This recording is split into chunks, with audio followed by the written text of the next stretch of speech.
Chers frères et sœurs, chers amis, chers internautes, bonjour. Nous sommes heureux de nous retrouver ce matin pour apporter un culte au Seigneur.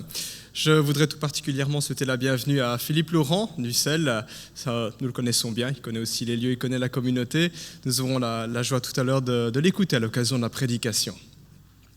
Alors, en guise d'introduction à ce culte, j'aimerais vous inviter à ouvrir votre Bible dans le livre des Actes. Et nous lirons juste un épisode assez court qui est bien connu, Actes chapitre 3,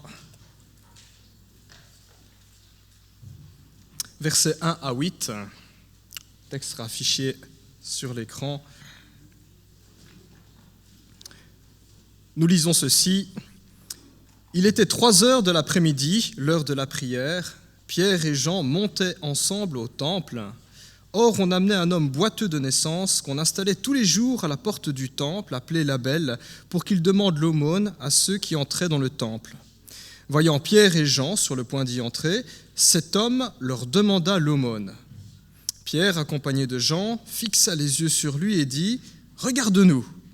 Il les regardait attentivement, s'attendant à recevoir d'eux quelque chose. Alors Pierre lui dit « Je n'ai ni argent, ni or, mais ce que j'ai, je te le donne. Au nom de Jésus-Christ de Nazareth, lève-toi et marche. » Puis il le prit par la main droite et le fit lever. Ses pieds et ses chevilles s'affermirent immédiatement. D'un bond, il fut debout et se mit à marcher. Il entra avec eux dans le temple, marchant, sautant et adressant des louanges à Dieu. Amen. Jusqu'à là, la lecture. Je n'ai ni argent ni or. Fauché comme les blés, dirait-on. Quand on a un texte comme ça, je n'ai ni argent ni or, on se dit, oula, ça commence mal. En Belgique, au XXIe siècle, je n'ai ni argent ni or, ça ne marche pas au magasin, ça ne marche pas au restaurant, ça ne marche tout simplement pas. Dans le texte que nous venons de lire, la Bible nous dit qu'il y avait un estropié, un homme qui était paralysé de naissance, et il mendiait à l'entrée du temple. Il s'attendait à recevoir quelque chose, de l'or, de l'argent, des biens matériels. Et c'est la réponse que l'apôtre Pierre lui donna, « N'ai rien pour toi. J'ai les poches vides, je n'ai ni argent ni or. » Et en réalité, quand on poursuit dans le texte, la Bible nous montre que cet homme reçut bien plus. Il fut touché par la grâce de notre Seigneur Jésus-Christ, touché par la grâce.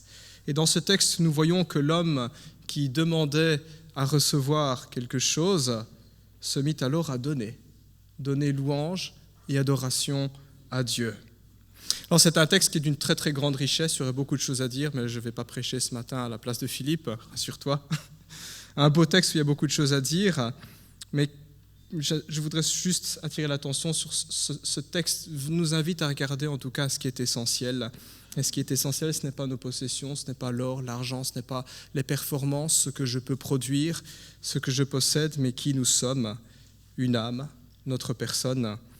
Et d'une certaine manière, la Bible nous rappelle que Jésus-Christ vient pour guérir, pour consoler, pour restaurer, pour délivrer, pour sauver, en un mot, sauver. Le Seigneur le fait sans négliger les besoins de notre corps parce qu'il pourvoit, mais l'essentiel est de connaître ce Dieu-là, d'être au contact avec sa grâce. Chers frères et sœurs, si donc vous avez Christ dans votre vie, vous êtes plus riche que vous ne pouvez l'imaginer. Plus riche que vous ne pouvez l'imaginer. Cet estropié, on aurait pu lui donner 1000 pièces d'or, 1000 pièces d'argent qui serait toujours estropié. Pourtant là, le voilà debout dans le texte, il loue le Seigneur.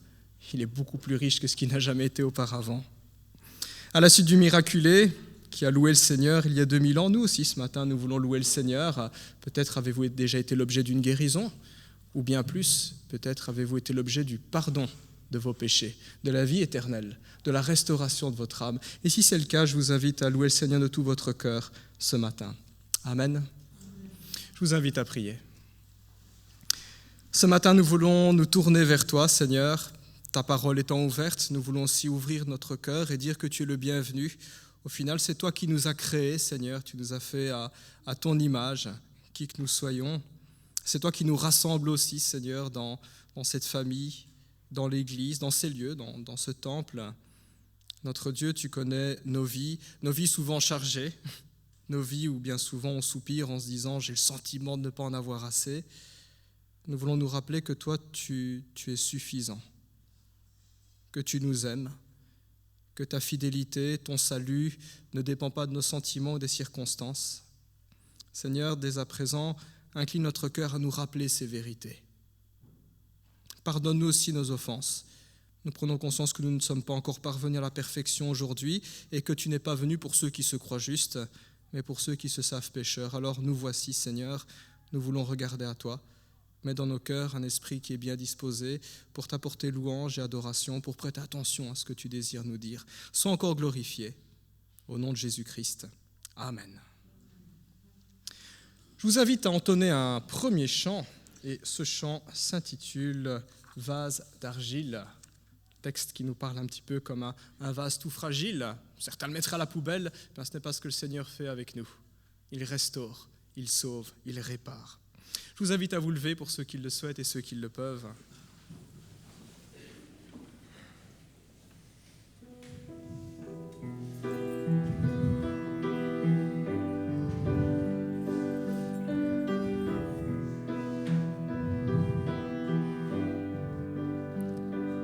Je t'ai brisé, vide sans espoir. Ta grâce m'a trouvé, m'a restauré. Je n'ai rien à moi, mais tel que je suis, tu me libères, tu me libères. Grâce infinie de notre Dieu qui un jour m'a sauvé. J'allais de lieu en lieu quand tu m'as trouvé. Et maintenant je vois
Nous avons chanté « J'allais errant de lieu en lieu quand ta grâce m'a trouvé ». Parfois, je me pose une question étrange, et peut-être que certains d'entre vous se sont déjà posé cette question. La question est la suivante, mais qu'est-ce que je serais aujourd'hui si je n'avais jamais connu le Seigneur Jésus-Christ ? Je pense que je serais errant, allant de lieu en lieu. Je vais essayer ça pour être heureux, je vais essayer ça pour être heureux. C'est ce que nous avons chanté. J'allais errant de lieu en lieu quand ta grâce m'a trouvé. Jésus, tu fais la différence. Le chant suivant s'intitule « Je ne sais pourquoi dans sa grâce ». On peut se poser beaucoup de questions par rapport à Dieu, et croyez bien que ce n'est pas parce qu'on a fait de la théologie qu'on a forcément toutes les réponses. On a une certitude, c'est qu'on ne sait pas grand-chose, et c'est ce que ce chant exprime. On n'a pas explication à tout, mais il y a une certitude, Dieu nous aime. Je ne sais pourquoi dans sa grâce. Je vous invite à vous lever pour entonner ce chant.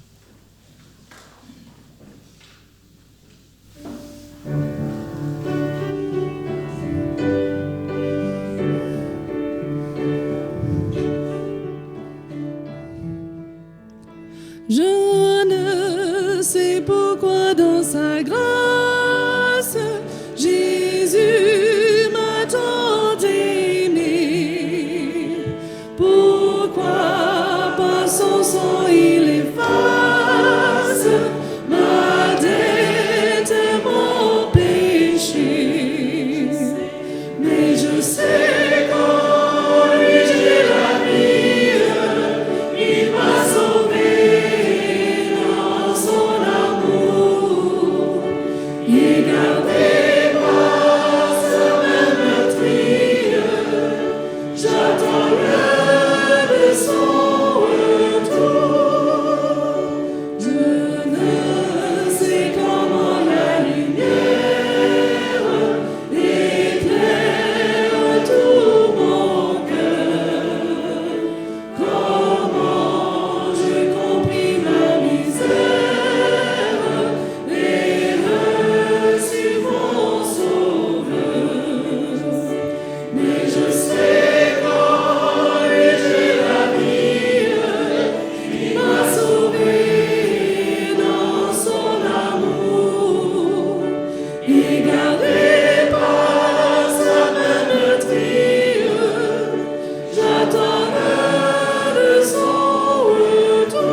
Sauvé, il m'a aimé. C'est la certitude que nous avons, nous, chrétiens, et c'est une certitude qui nous accompagne en toutes circonstances. Quand il y a du soleil, comme aujourd'hui, quand il y a de la pluie, quand ça va bien et quand ça va mal. J'ai une certitude. Je sais qu'en lui, j'ai la vie. Je vous invite à ouvrir à nouveau votre Bible et nous lirons encore un passage. Ésaïe, chapitre 55.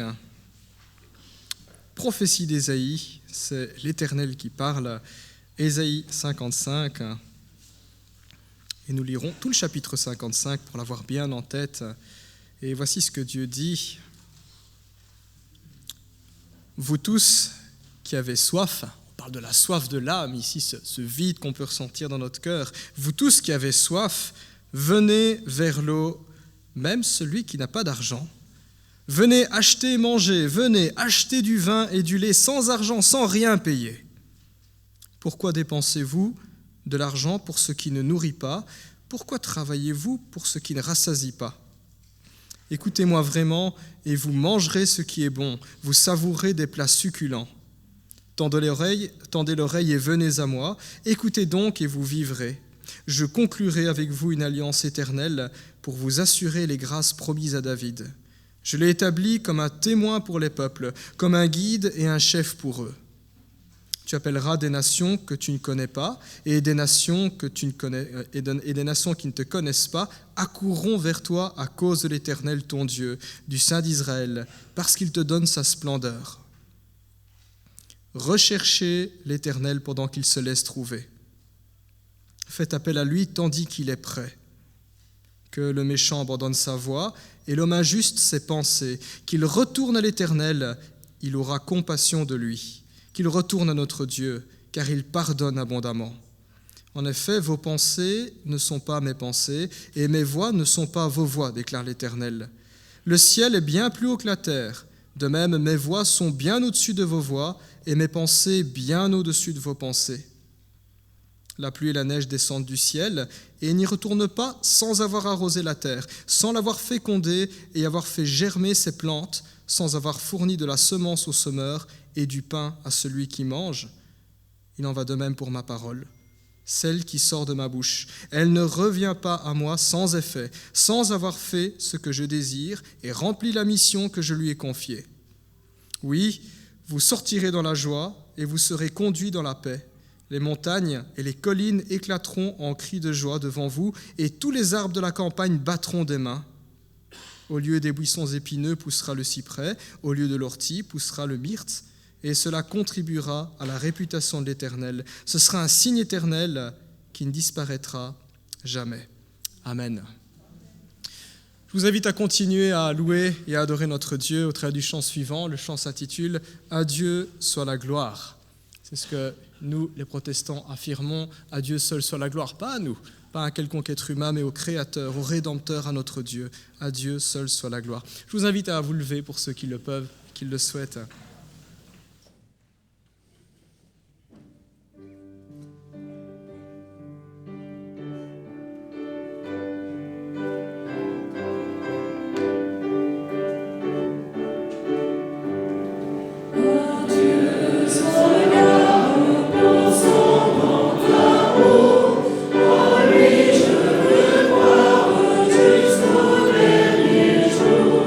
Jésus, à ma place.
couplet disait « Céleste patrie, mon cœur pense à toi ».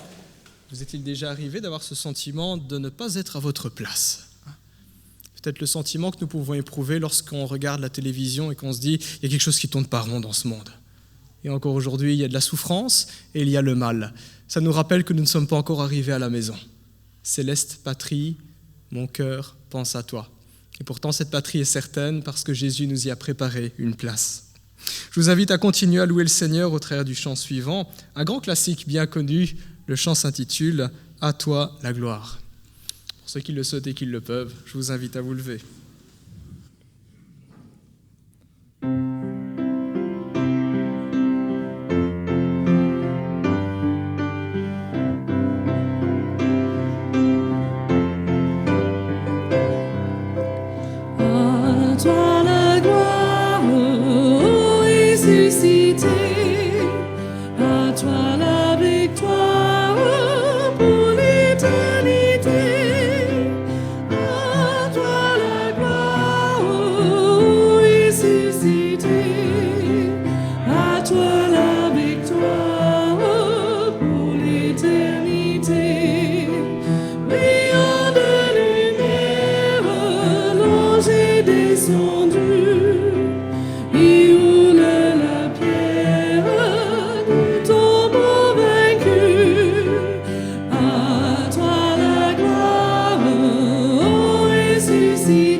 À rester debout et nous enchaînerons avec le chant suivant qui s'intitule « Te connaître ». Chers amis, vous savez, il y a des rencontres qui changent la vie. Peut-être qu'il y a-t-il dans la salle des gens mariés, vous savez que ça change une vie, pour le meilleur et pour le pire, bien sûr. Et il y a une rencontre qui change la vie pour l'éternité. C'est la rencontre avec Jésus, te connaître.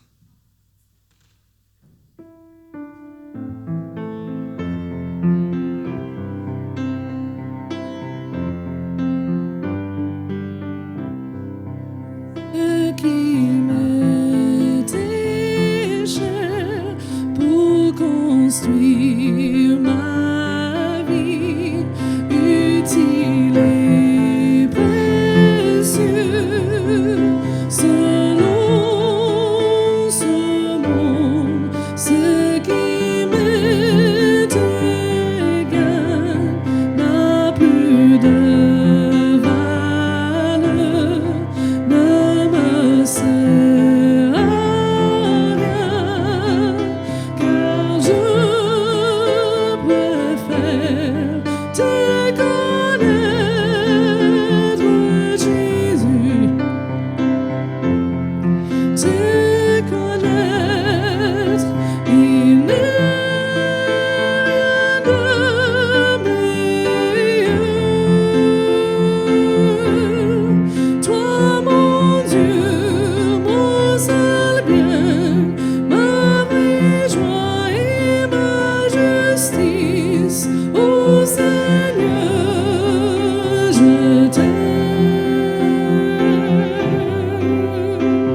avec un dernier chant avant de céder la place à Philippe. Le chant s'intitule « Entends mon cœur ». C'est ça, louer le Seigneur. Il y a parfois, on ressent des choses, on aimerait tellement dire des choses à Dieu, mais les mots ne viennent pas. Le Seigneur sait. Il sait ce qu'il y a dans notre cœur. Entends mon cœur.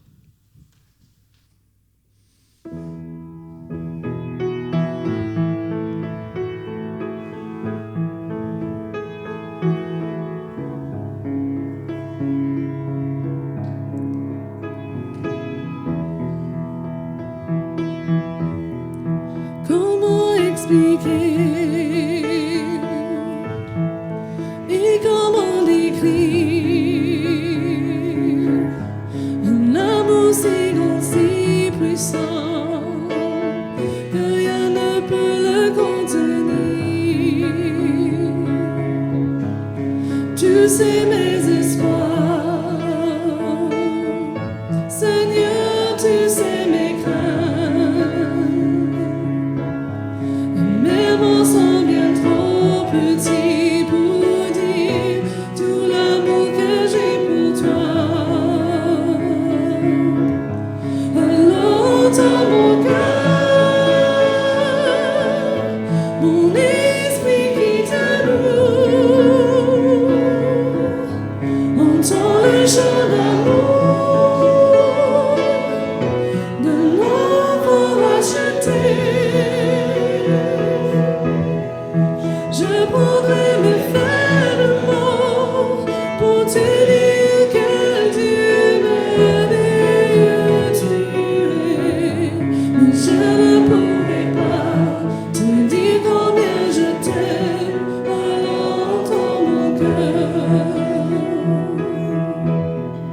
Si tout comme la pluie, les mots pouvaient couler. Et si j'avais l'éternité, je ne pourrais pas l'exprimer. Mais dans les bas-fonds de mon cœur, tu entendras toujours. Merci pour la vie, pour la vérité et pour le chemin. Alors entends mon cœur,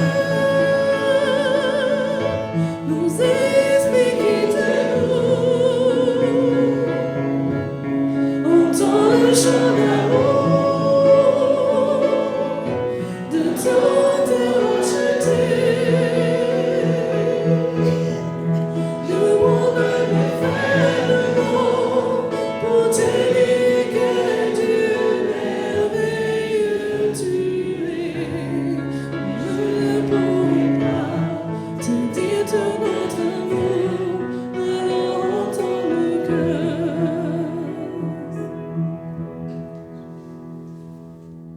Je vous invite à prendre place. Nous allons prier.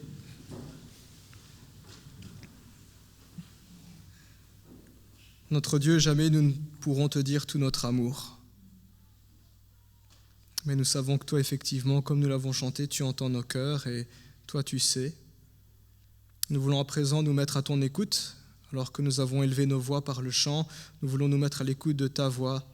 Nous voulons écouter ta parole, la Bible. Seigneur, rends-nous attentifs. Tu sais que nos cœurs sont parfois si distraits, si oublieux, et nous nous heurtons tout simplement à nos propres limitations.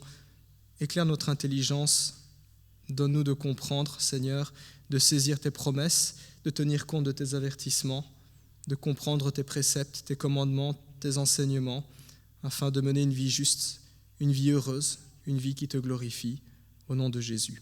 Amen.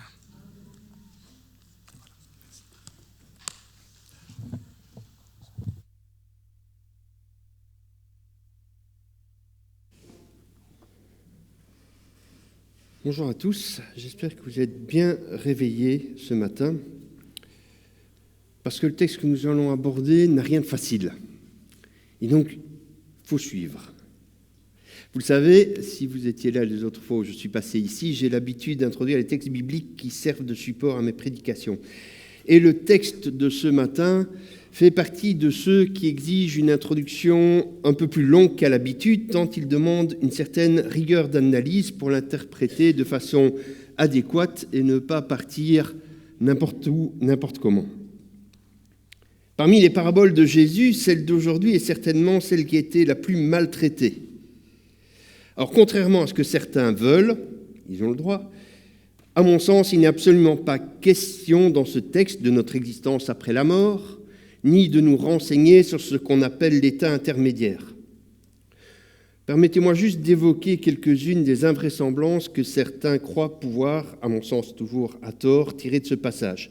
J'ai trouvé un commentaire qui fait dire à cette parabole qu'après la mort et avant notre résurrection, nous serons conscients, nous aurons des souvenirs de notre passé, nous aurons la capacité de raisonner et nous aurons une vue très aiguë, ce qui, à mon avis, est en contradiction avec d'autres textes bibliques. Parce que si l'on interprète ainsi cette parabole, il faudrait alors, en toute cohérence, ajouter que dans l'au-delà, les impies et les justes pourront discuter ensemble, que l'eau pourra apporter un certain réconfort à ceux qui souffrent en enfer, que l'enfer est très élevé, et où on meurt sans cesse de soif, etc. On le voit, à vouloir faire parler la parabole de ce dont elle ne parle pas, et à vouloir donner à chaque détail de la parabole une signification concrète, on verse finalement dans l'absurde. Oui, la parole, la Bible, est parole de Dieu, mais justement parce qu'elle est parole de Dieu, Dieu peut s'exprimer de manière différente. Il ne parle pas que de manière littérale. Il utilise parfois la poésie, il utilise parfois des images, il raconte parfois des histoires où il ne faut pas se demander ce que signifie le caillou qui est sur la route. C'était juste un élément de l'histoire. Et donc prendre la Bible comme parole de Dieu, c'est prendre le texte comme il est, comme il se donne. Le but de la parabole que nous allons lire ce matin est donc ailleurs. Elle nous pose une question. Comment faire pour échapper au sort de ce riche qui ne comprend que trop tard que sa vie, pourtant très agréable, menait à la destruction et à la ruine? Certains parmi vous l'ont donc compris. Nous allons lire la parabole dite de Lazare et de l'homme riche en Luc 16, les versets 19 à 31.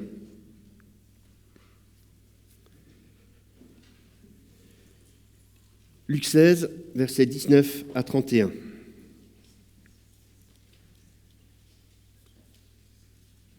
Il y avait un homme riche, toujours vêtu d'habits coûteux et raffinés. Sa vie n'était chaque jour que festin et plaisir. Un pauvre, nommé Lazare, se tenait couché devant le portail de sa ville, le corps couvert de plaies purulentes. Il aurait bien voulu calmer sa faim avec les miettes qui tombaient de la table du riche. Les chiens même venaient lécher ses plaies.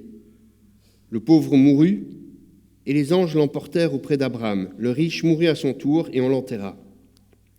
Du séjour des morts où il souffrait cruellement, il leva les yeux et aperçut très loin Abraham et Lazare à côté de lui. Alors il s'écria « Abraham, mon père, aie pitié de moi. Envoie donc Lazare, qu'il trempe le bout de son doigt dans l'eau et me rafraîchisse la langue, car je souffre horriblement dans ces flammes. » Mais Abraham lui répondit « Mon fils, souviens-toi de combien de bonnes choses tu as joui pendant ta vie, tandis que Lazare n'a connu que des malheurs. À présent, ici, c'est lui qui est consolé, tandis que toi, tu es dans les tourments. De plus, il y a maintenant un immense abîme entre nous et vous, et même si on le voulait, on ne pourrait ni le franchir pour aller d'ici vers vous, ni le traverser pour venir de chez vous ici. Dans ce cas, dit alors le riche, je t'en conjure, Père, envoie-moi Lazare dans la maison de mon père, car j'ai 5 frères, qu'ils les avertissent pour qu'ils n'aboutissent pas eux aussi dans ce lieu de tourment. Tes frères ont les écrits de Moïse et des prophètes, lui répondit Abraham, qu'ils les écoutent. Non, père Abraham, reprit l'autre, mais si quelqu'un revient du séjour des morts et va les trouver, ils changeront. Mais Abraham répliqua, s'ils n'écoutent ni Moïse ni les prophètes, ils ne se laisseront pas davantage convaincre par un mort revenant à la vie. La soif de richesse, mon intérêt et le plaisir comme valeur première, c'est un piège dans lequel riches et pauvres tombent aisément. Amos, le prophète, les dénonce de façon virulente pour les riches de Samarie de son époque qui vivent aux dépens de la souffrance, du labeur et de la pauvreté de leurs ouvriers. Nous lisons dans le livre d'Amos, au chapitre 6, les versets 1 à 7. Amos 6. Malheur à vous qui vivez bien tranquille dans Sion, et vous qui vous croyez bien en sécurité sur les montagnes de Samarie. Oui, vous les grands de la première des nations, vous tous vers qui accourt la communauté d'Israël. Rendez-vous à Calmé pour voir ce qui s'y est passé. Puis de là, rendez-vous à Hamath, la grande cité. Puis descendez à Gath, la ville philistine. Constatez si ces villes sont en meilleur état que ces royaumes-ci, ou si leur territoire est plus grand que le vôtre. Car le jour du malheur, vous pensez l'éloigner, mais vous vous attirez un règne de violence. Vous voilà allongés sur des lits incrustés d'ivoire, vous vous vautrez sur des divans moelleux, vous mangez des béliers choisis dans le troupeau, des veaux de premier choix pris dans l'étable. Vous qui improvisez au son du luth, qui composez comme David, vous buvez votre vin à pleine coupe et vous joignez vos têtes de parfums raffinés. Mais la destruction qui menace tout le royaume de Joseph ne vous affecte pas. C'est pourquoi vous irez en tête des déportés. Et c'en sera fini des banquets, des fêtards vautrés sur leurs divans.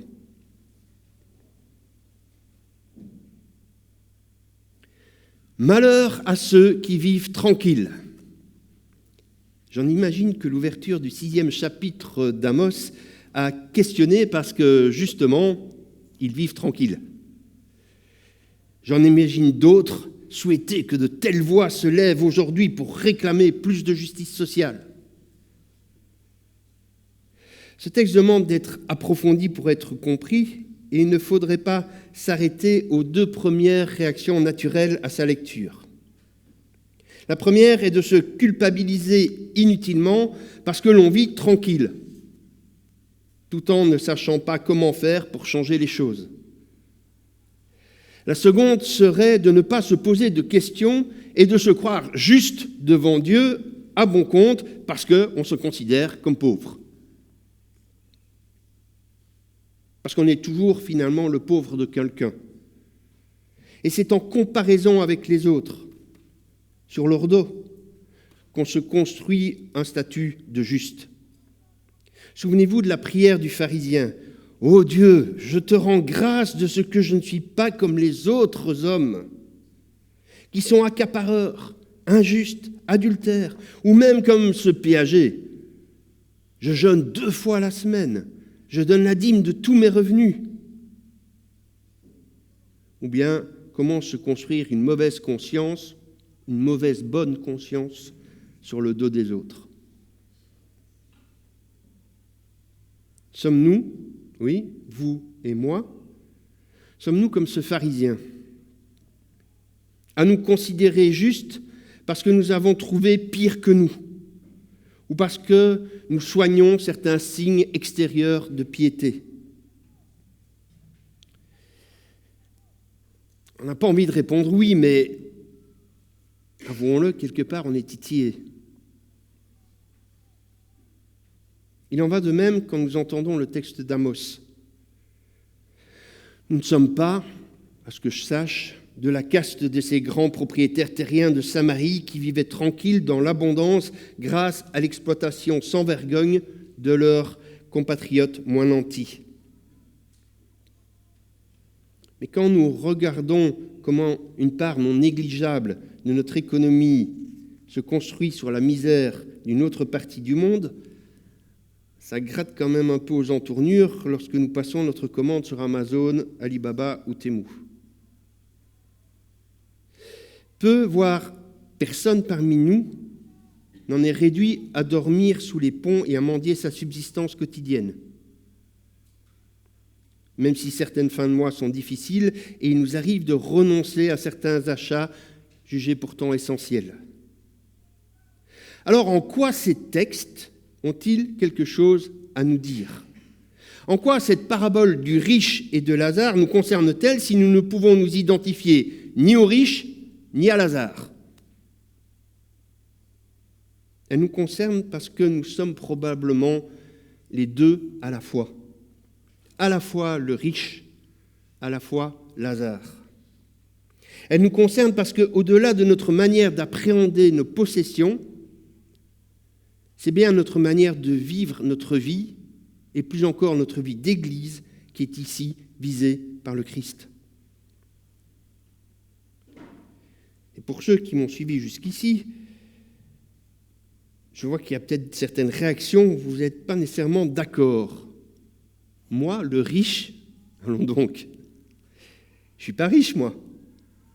Si je vous demandais de lever la main pour savoir qui se considère comme riche, qui s'identifie aux riches de la parabole et aux propriétaires terriens de Samarie, pas sûr qu'il y aurait beaucoup de candidats. Pourtant, l'identification avec ce riche de la parabole est facile.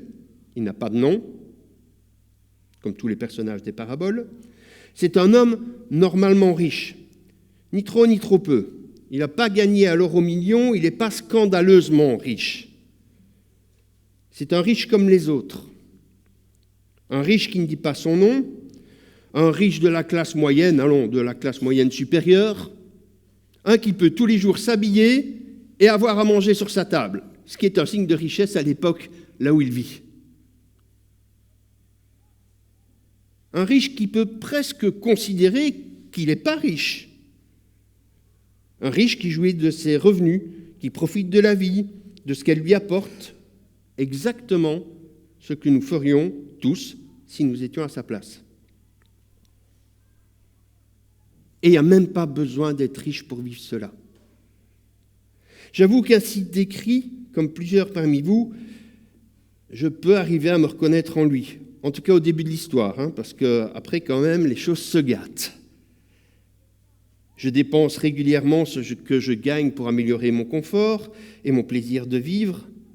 Je ne me fais pas trop de soucis pour mon salaire, je vis donc assez tranquille. Et si nous nous regardons bien, nous sommes plusieurs à être assez tranquilles. Certes, ce n'est pas le cas pour tout le monde sur cette planète, ni même dans ce pays, ni même, je l'imagine, dans cette communauté. Ici comme ailleurs, sans devoir courir au Sud-Soudan ou en Corée du Nord, il y a des gens en situation d'échec, des gens sans travail, des gens qui ne peuvent pas manger de la viande tous les jours, des gens qui ne partent jamais en voyage ni en vacances, des gens qui ne peuvent pas payer le dernier gadget à la mode à leurs enfants, etc. Bref, il y a des gens jusque parmi nous qui s'identifieront bien plus aisément, à première vue, aux pauvres de la parabole. Et je dois bien avouer, comme tous ceux qui s'identifieront plus aisément aux riches, que, bien que le sachant, je vis souvent comme si ce n'était pas le cas. En tout cas, comme si je n'y pouvais rien. Est-ce que j'y peux vraiment quelque chose ? Je peux donc être le riche de la parabole.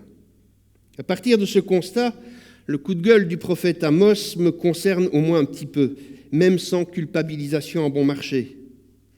Il y a quelque chose à réfléchir pour passer à l'action. Car le problème du riche, ce n'est pas sa richesse. Ce qui est ici rappelé, c'est que les richesses doivent être mises au service de Dieu si nous ne voulons pas qu'elles usurpent la place de Dieu. Si Dieu n'est pas le maître absolu de ce que je possède, si mes richesses ne sont pas utilisées de façon à le servir, si l'homme se les approprie pour un usage personnel et égoïste, alors les richesses deviennent Dieu, deviennent mammon, une idole qui contrôle ma vie. Rappelons cependant une fois encore que ce ne sont pas les seuls avares ou ceux qui ont des biens qui sont au service de l'argent, qui adorent mammon. Comme le chantait Daniel Balavoine, il ne suffit pas d'être pauvre pour être honnête. On peut être pauvre en argent et souffrir spirituellement du syndrome du riche. Pauvre en argent, mais souffrir du syndrome du riche. Ceux qui sont tellement préoccupés par eux-mêmes et leurs plaisirs qu'ils n'ont plus ni de temps ni de capacité à consacrer aux autres, qui ont perdu toute sensibilité devant la souffrance de leur prochain. Ce sont ceux-là qui souffrent du syndrome du riche et sont au service de Mammon, quel que soit l'état de leur compte en banque. En dernière analyse, leur attachement est coupable parce que leur train de vie, grand ou petit, prend la place de Dieu. Ils donnent leur allégeance ultime au bien de ce monde, alors que seul Dieu est en droit d'être le sujet ultime de notre intérêt et de nos préoccupations. Et quand je vois notre vie en Europe, en Belgique, remplie de travail et de courses au plaisir, je me dis que Mammon a encore certainement de beaux jours devant lui. Je peux donc être, je suis souvent à la fois le riche et le pauvre.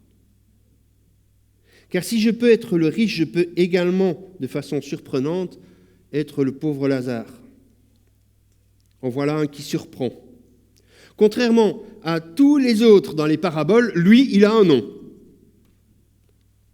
Donc c'est peut-être intéressant. Pourquoi a-t-il un nom?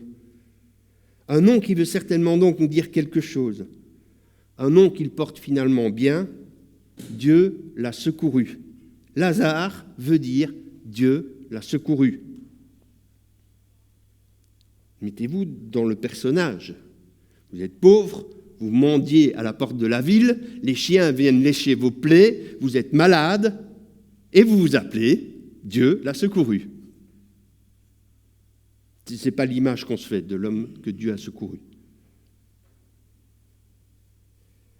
Oui, souvent dans les récits bibliques, Dieu vient au secours des pauvres d'eux-mêmes, de ceux qui ne comptent pas sur eux-mêmes, de ceux qui savent que ce serait une totale illusion que de compter sur soi-même, de ceux qui ne dépendent pas d'eux-mêmes, qui ne dépendent pas de leurs avoirs, de ceux qui ne comptent que sur Dieu.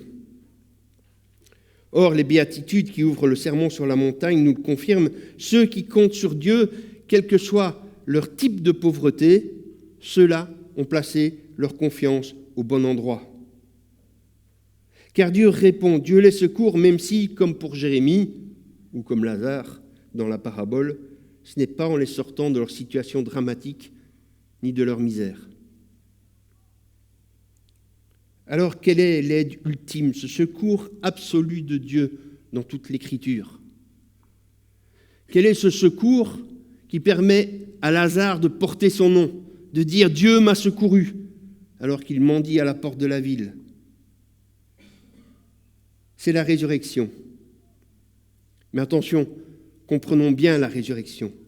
La résurrection, ce n'est pas un retour à la vie telle qu'on l'a connue, mais elle est naissance à une nouvelle dimension de la vie. Dans la parabole de ce jour, il est d'ailleurs question de résurrection, puisqu'il est suggéré même d'envoyer Lazare ressuscité prévenir les frères de l'homme riche. Mais l'entendre ainsi, c'est mécomprendre la résurrection. La résurrection d'un homme, la résurrection que nous vivons, ce n'est pas un Deus ex machina destiné à convaincre ceux qui doutent. Sinon, suite à la résurrection du frère de Marthe et de Marie, tiens, un autre Lazare, jamais Jésus n'aurait été mis en croix. Mais tout le monde aurait été convaincu. Or, cette démonstration de notre dépendance fondamentale de la puissance divine pour vivre ne fait que raviver la haine de ceux qui se croient riches en eux-mêmes et qui refusent d'avoir besoin de Dieu. La résurrection, c'est quoi alors? C'est la bénédiction des justes, c'est-à-dire non pas des bons, mais des pauvres, de ceux qui font confiance à Dieu. Ceux qui se sentent riches, ceux qui puisent leur richesse en eux-mêmes, ceux qui s'appuient sur eux-mêmes, sont totalement étrangers à la résurrection, quelle que soit la façade spirituelle qu'ils se donnent. La résurrection ne leur est d'aucune utilité, ils sont incapables d'en saisir le sens. Comment en effet comprendre le « tu peux lâcher prise, je suis là, je te tiens, je te porte, je te fais vivre » que Dieu me dit, tant que j'ai suffisamment de prise, justement, pour ne pas avoir besoin qu'il soit là. Tant que je me crois assez riche pour en tirer les bénéfices, tant que je crois que je peux maîtriser tout seul. Vous savez, j'ai été scié il y a quelques années en regardant à la télévision une interview du président américain de l'époque, M. Trump, qui se présente comme chrétien, qui fréquente régulièrement une église, que je ne fréquenterai pas, ceci dit en passant. Et la journaliste lui dit, mais quelque chose de fondamental dans le christianisme, c'est de savoir qu'on fait des erreurs, que parfois on commet des fautes. Est-ce que vous en êtes conscient ? Et Trump de répondre oui, ce qui est déjà un exploit pour lui. Et qu'est-ce que vous faites alors dans votre relation avec Dieu avec ça ? Ouh là là, ça va, je gère tout seul, je m'en occupe tout seul, je ne vais pas déranger à Dieu avec ça. Si je fais une erreur, je sais la gérer. Fut sa réponse. Ça, c'est le riche dans son absolu, à l'extrême. On ne parle pas de compte en banque, là. Ceux qui se sentent riches, ceux qui puisent leur richesse en eux-mêmes, ceux qui s'appuient uniquement sur eux-mêmes, sont étrangers à la résurrection. Pour pouvoir ressusciter, quelle est la première condition pour ressusciter ? C'est même pas la foi. Il faut mourir. Tant qu'on n'est pas mort, pas possible de ressusciter. Il faut une mort. La mort à soi-même. La mort à une existence autocentrée. La mort à une existence auto-justifiée. La mort à la nécessité de gagner ma vie. La mort à la nécessité tout court. Le riche de la parabole ne se rend compte de la dureté de son cœur que dans les souffrances du châtiment. N'est-ce pas parce qu'il était étranger à toute conversion, à toute communication authentique avec Dieu, à une réelle obéissance à la loi et aux prophètes, c'est-à-dire à la parole de Dieu ? Comment ces 5 frères, eux aussi riches, vivant de leur richesse, auraient-ils compris cela, même face à la résurrection du pauvre Lazare ? Ils sont comme les riches de Samarie, à qui le prophète Amos reprochait de ne pas souffrir de la ruine de Joseph. Il ne leur est pas reproché d'être riches. Jamais, nulle part dans l'Écriture, vous trouverez un reproche à quelqu'un parce qu'il est riche. Mais par contre, il leur est reproché d'être comme les frères de Joseph, de ne pas s'inquiéter du sort, de la souffrance, voire de la mort de celui qui est l'un des leurs, qui est leur frère. La parabole dramatise cet état de fait par un procédé littéraire dont nous ne devons rien tirer de plus. Le discours du riche et l'intérêt pour ses frères ne sont pas là pour nous parler du statut des défunts. Nous avons simplement affaire avec un procédé littéraire qui nous pousse à nous poser la question : comment le riche que je suis, parce que l'homme pécheur que je suis s'appuie sur lui, compte sur ses avoirs, sur ses biens, sur lui pour s'en sortir. Donc finalement, nous sommes tous ce riche. Comment le riche que je suis, tant que je m'appuie sur moi et mes avoirs, sur moi et mes plaisirs, en délaissant et ignorant l'autre et en ne me référant pas à la volonté de Dieu, comment le riche que je suis peut-il échapper au châtiment du riche de la parabole ? N'est-ce pas ici et maintenant que je dois me soucier du sort de mes frères, qu'ils soient riches ou pauvres comme Lazare, qui d'ailleurs est mon frère ? Et Dieu répond par une autre question, une question qui traverse la Bible, une question qui est posée au tout début de la Bible. C'est la question de Dieu à Caïn. Qu'as-tu fait de ton frère ? Qu'as-tu fait de ton frère ? La question, ce n'est pas pour Dieu, hein. Il est au courant. La question, c'est bien pour Caïn. Car nous aussi, comme les frères du riche de la parabole, nous avons Moïse et les prophètes. Nous avons la Bible. Et la Bible nous parle par-dessus tout de la paternité de Dieu. Et donc, si nous parlons d'un Dieu Père, nous parlons de fraternité.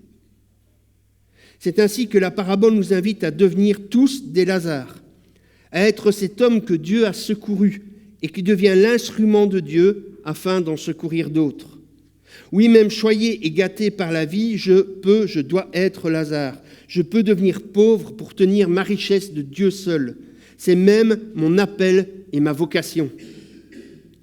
La Bible me parle donc de filialité et de fraternité. Et la Bible parle très souvent même de fraternité. Mais elle n'en parle pas pour en faire des slogans politiques ou sociaux. Elle n'en parle pas pour en faire un étendard. Elle nous montre, elle me montre, mes frères et sœurs, en les qualifiant ainsi. Voilà tes frères, voilà tes sœurs, voilà tes prochains. La Bible ne me montre pas le pauvre pour le pauvre, mais mon frère ou ma sœur dans sa pauvreté. Il est scandaleux pour moi et pour lui que je laisse mon frère, ma sœur dans la pauvreté. J'insiste, quelle que soit cette pauvreté. Pour que Lazare offre la vie aux frères de l'homme riche, il doit aller vers eux comme Joseph est allé vers ses frères, en offrant le pardon de Dieu, en offrant ce qu'il a reçu de Dieu, en ouvrant à une nouvelle dynamique de vie. Parce qu'on le comprend en lisant cette parabole. Le riche n'est pas celui qu'on croit. Et le riche qui doit aller vers son frère qui est pauvre, c'est Lazare. Comme Joseph, il ne doit pas venir avec la dénonciation et le jugement, mais avec la compassion, l'accueil, la grâce et l'ouverture au pardon. Il n'y a pas besoin de miracle fantastique pour cela, comme une résurrection. Le miracle ordinaire de la vie et de la conversion du lecteur de la Bible suffit.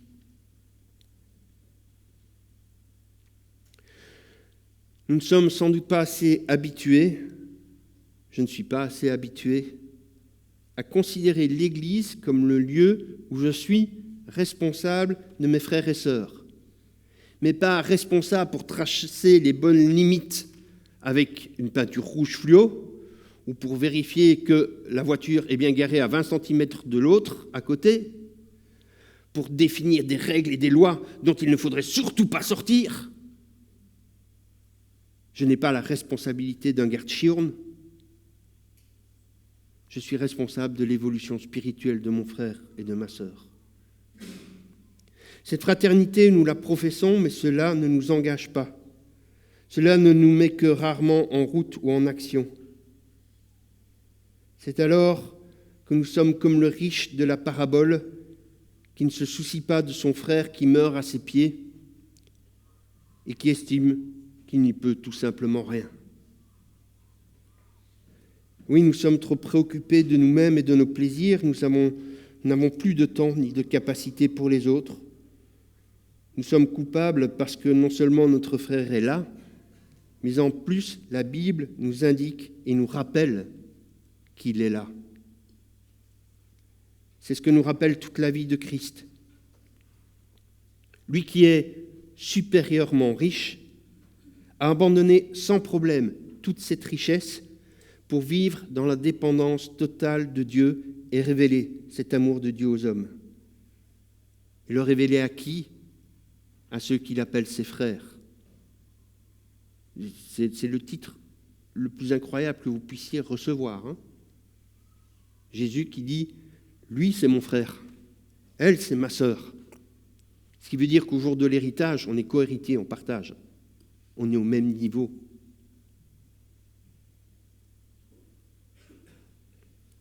Sa richesse, c'est toujours en Dieu qu'il l'a placée. En cela, il a vécu comme un pauvre qui n'attend rien lui-même, mais tout de sa dépendance de Dieu. Comme un pauvre qui indique à d'autres pauvres où est la source éternelle de richesse. Des richesses qui ne sont pas celles après lesquelles nous courons comme des aliénés, des richesses qui, gérées ainsi, n'ont pas été perdues, mais retrouvées et multipliées pour Christ. La Bible nous invite donc à une conversion, à un renversement, à une mort pour vivre une résurrection. Quelle que soit notre situation financière, nous devons délaisser la fausse certitude du riche pour endosser la confiance en Dieu de Lazare. Devenir les promoteurs de nos frères et sœurs, les agents de leur enrichissement et de leur avancement. Nous voir et nous penser comme le Lazare de la parabole, c'est nous savoir dès ici et maintenant comme étant des habitants du sein d'Abraham, recueillis entre les mains de Dieu. Par conséquent, nous ne risquons rien et nous le savons. Et c'est ça la vraie liberté. Je ne risque rien et je le sais. Je peux donc être pleinement ce que je suis appelé à être. Pour cela, il faut ouvrir nos oreilles et notre cœur pour nous l'entendre dire et pour nous en laisser convaincre. Les rôles du riche et de Lazare sont disponibles. Nous pouvons occuper ces deux rôles, mais ils ne sont ni équivalents ni interchangeables. Cette parabole nous parle donc d'ici et de maintenant. C'est aujourd'hui que la question de notre confiance dans le Dieu de Jésus-Christ nous est posée. Nous avons Jésus-Christ. Cela doit nous être suffisant pour nous enrichir et pour enrichir tous ceux que nous croisons. Si vous savez pauvre et aimé de Dieu, il vous reste des tas de frères et sœurs trop riches d'eux-mêmes ou de leurs biens matériels à sauver, à aimer, à protéger de leur richesse, à pardonner. À pardonner infiniment et activement, comme Christ l'a fait pour vous. Que vous soyez riche ou pauvre matériellement, il vous reste à vous demander comment votre situation matérielle peut glorifier Dieu, afin de vous enrichir spirituellement et d'enrichir ceux qui vous entourent, riches ou pauvres. Alors cette riche pauvreté va porter des fruits dès maintenant et jusque dans la vie éternelle. Sinon, tant pis pour nous, parce que nous n'avons toujours rien compris à la grâce de la résurrection. Et dans ce cas, oui, vraiment, tant pis, parce que nous serions alors les plus malheureux des hommes, comme l'a écrit l'apôtre Paul. Amen.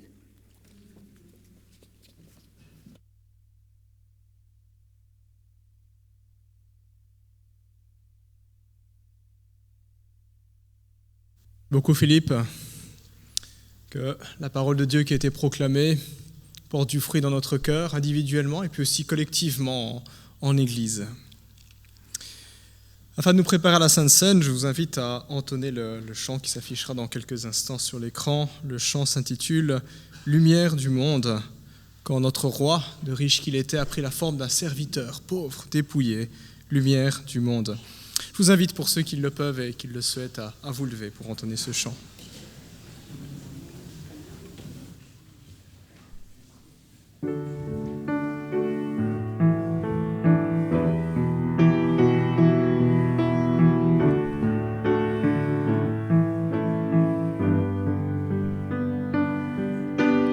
Lumière du monde venue dans l'obscurité, tu m'ouvres les yeux et je vois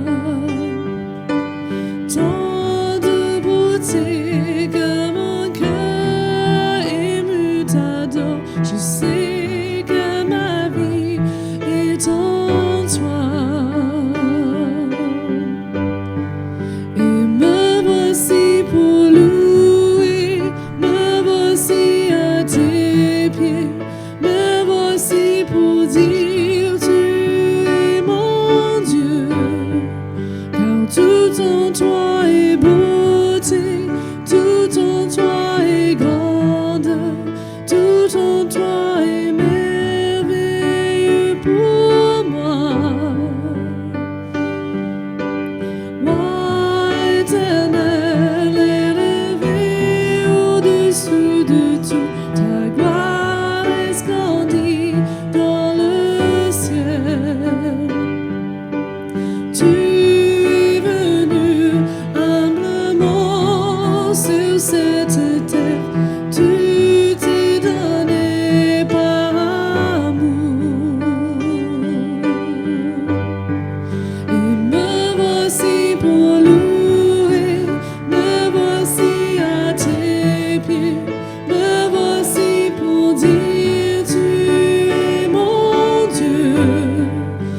tout en